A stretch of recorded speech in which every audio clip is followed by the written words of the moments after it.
Shalom bagi kita semuanya. Sebelum kita mendengarkan firman Tuhan, kita bersatu di dalam doa. Damai sejahtera yang daripada Allah, itulah yang memelihara hati dan pikiran kita di dalam Kristus Yesus Tuhan kita. Amin. Saudara-saudaraku yang terkasih dalam Kristus Yesus, firman Tuhan di minggu kita, minggu ke-9 setelah Trinitatis, terambil dari kitab Efesus pasal yang keempat, ayat yang pertama sampai ayat yang ke-7. Saya akan membacakan untuk kita semuanya. Inilah firman Tuhan bagi kita semuanya. Kesatuan jemaat dan karunia yang berbeda-beda. Sebab itu, aku menasihatkan kamu, aku orang yang dipenjarakan karena Tuhan, supaya hidupmu sebagai orang-orang yang telah dipanggil berpadanan dengan panggilan itu. Hendaklah kamu selalu rendah hati, lemah lembut, dan sabar. Tunjukkanlah kasihmu dalam hal saling membantu, dan berusahalah memelihara kesatuan roh oleh ikatan damai sejahtera. Satu tubuh dan satu roh, sebagaimana kamu telah dipanggil kepada satu pengharapan yang terkandung dalam panggilanmu. Satu Tuhan, satu iman, satu baptisan, satu Allah dan Bapa dari semua, Allah yang di atas semua dan oleh semua dan di dalam semua. Tetapi kepada kita masing-masing telah dianugerahkan kasih karunia menurut ukuran pemberian Kristus. Demikian pembacaan firman Tuhan. Saudara-saudaraku yang terkasih dalam Kristus Yesus, tema dari renungan ini di dalam minggu ini dikatakan berusaha memelihara kesatuan roh. Berbicara tentang kesatuan, mengapa kita harus dikatakan bersatu? Mengapa kita harus diajak untuk bisa bersatu terutama di dalam roh? Berusaha memelihara kesatuan roh. Kita tahu bahwa setiap orang diciptakan oleh Tuhan pasti berbeda-beda. Berbeda latar belakang, berbeda suku, berbeda agama, berbeda karakter. Dan di dalam keperbedaan itu tentu ada sesuatu hal yang dilakukan oleh seseorang yang dianggap baik.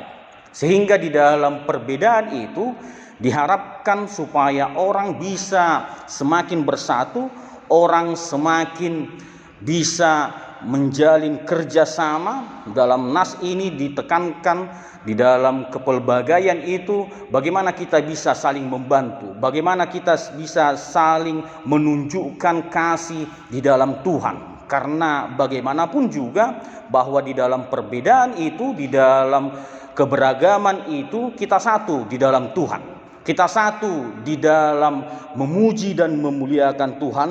Sehingga dalam nas ini penekanan dari Rasul Paulus, ada panggilan orang percaya, ada padanan orang percaya yang diidentikan dengan panggilan orang percaya.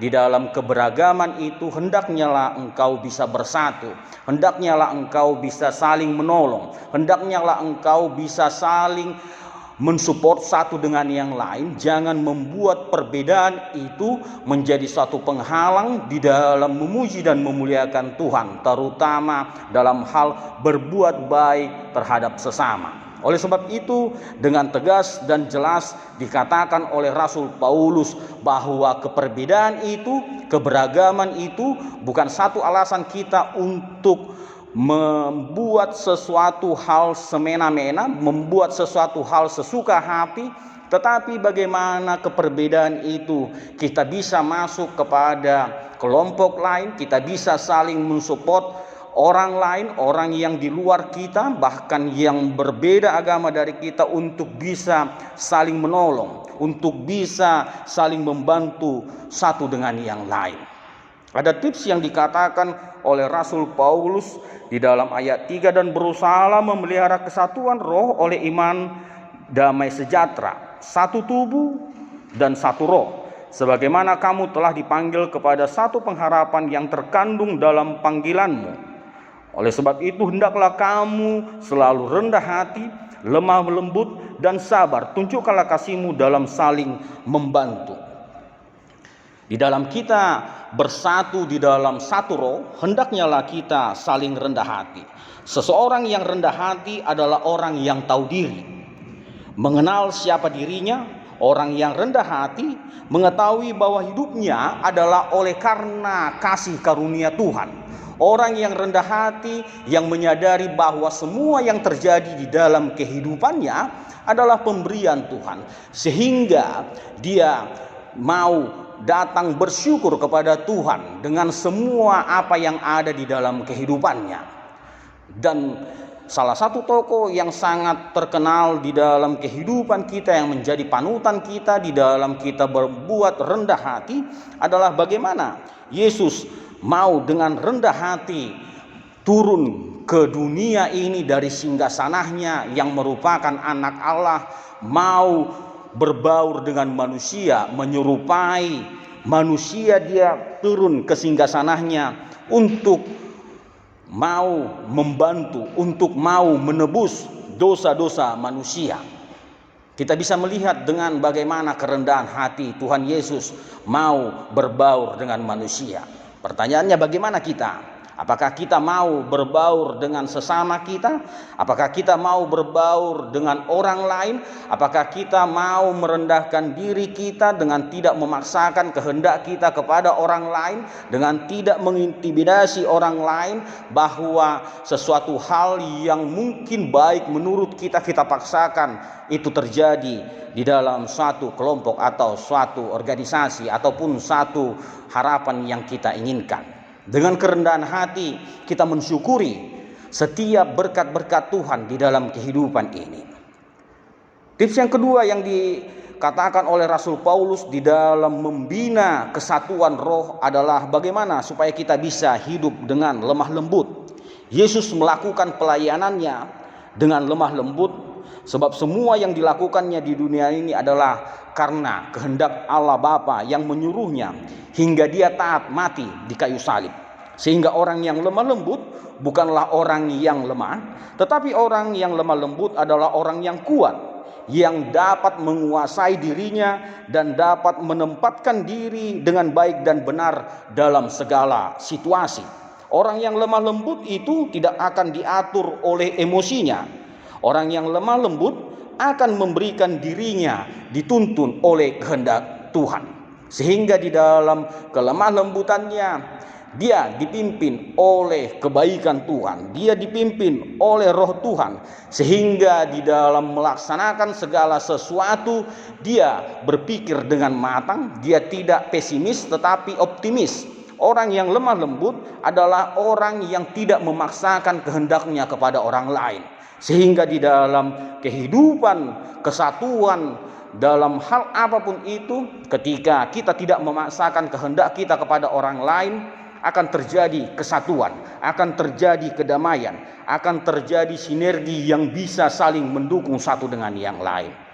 Dan yang berikutnya dikatakan kesabaran. Dalam Alkitab kita bisa mencontoh beberapa orang yang penuh hidup dengan kesabaran, yaitu Abraham, Ayub, dan bahkan Paulus. Dalam hal ini, ketika dia di dalam penjara, dia masih menyempatkan diri untuk melayani jemaat yang ada di Efesus. Dan bahkan Yesus sendiri mau dengan sabar dengan dosa dan perbuatan jahat kita terhadap Tuhan, terhadap sesama. Dan dia memiliki kesabaran yang sangat sungguh di dalam menunggu pertobatan orang-orang yang melakukan suatu kesalahan ataupun suatu dosa. Dengan kesabaran itu dia bisa melaksanakan kehendak Tuhan di dalam kehidupannya. Oleh sebab itu, saudara-saudaraku yang terkasih dalam Kristus Yesus, dengan kesabaran kita akan bisa mampu berusaha untuk memelihara kesatuan roh. Dengan kesabaran kita bisa menunggu momen yang tepat, tidak menggerutu, tidak bersungut-sungut ketika mungkin ada pergumulan atau situasi yang melanda kehidupan kita. Dan yang terakhir dikatakan bagaimana kita bisa hidup di dalam kasih. Karena kasih merupakan inti dari kekristenan, bahwa dengan kasih kita bisa menaklukkan segalanya.